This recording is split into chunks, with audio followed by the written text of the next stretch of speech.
Stress ka na sa buhay pero ayaw mo mamompiang. Ito muna ang pisilin mo. Guys, tignan nyo tong squishy pudding toy. Ang cute na nga ng itsura. Ang sarap pa sa kamay kapag pinipisil. Soft siya, squishy, then crunchy.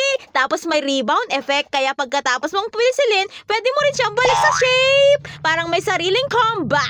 Goods pala pang na-stress habang nag-aaral, nagtatrabaho, nanonood o naghihintay na mag-load yung utak mo.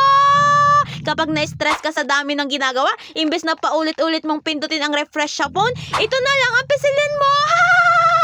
At dahil food shapes siya, nakaka-good vibes din. Tingnan. Pero reminder, laruan to hindi dessert. Huwag mong isubok kahit mukhang pudding. Pwede rin itong gawing fidget toy para may pinaka-aabalahan ang kamay habang nagpapahinga. Kung mahilig ka sa cute, soft, crunchy, at satisfying na squishy toys, baka ma-enjoy mo to. Try mo na sa Yellow Boodle Basket kung available pa.